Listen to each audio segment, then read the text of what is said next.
It is the first full weekend of the amended Safer at Home order, and it's also a holiday weekend. A lot of people will be out and about, and deputies will be making sure that people follow the rules. We are joined now by Stephen Young with the Limestone County Sheriff's Office to talk about safety during this holiday weekend. Thank you so much for being with us tonight. Good evening. Thank you. What adjustments is your department making to patrolling during the extended holiday weekend? We always anticipate additional problems on holiday weekends as the weather gets warmer and we come into summer. We're expecting an additional call volume. However, we do also have some SROs, school resource officers, that are on the streets patrolling for us. And so we boosted our resources a good bit. And we're going to concentrate, obviously, prioritize the emergency calls. And we're just asking people to be responsible as always, but especially on a holiday weekend, don't drink and drive. Know your plan before you go out.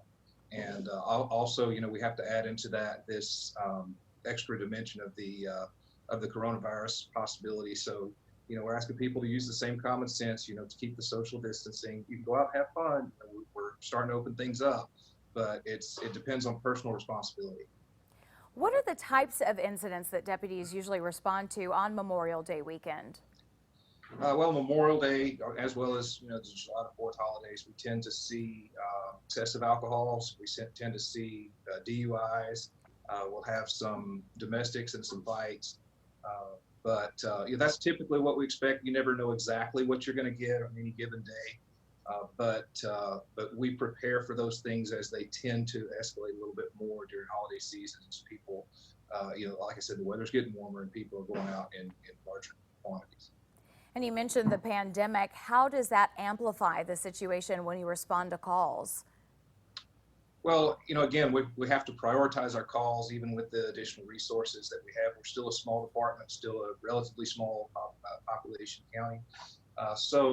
We do have to prioritize that, but we will be talking to people, if we see them out in large groups in close quarters, we'll ask them. But by and large, throughout this few weeks that we've had a lot of cooperation, and the people that we've had to, with a few blatant outliers, but the people we've had to deal with are very cooperative.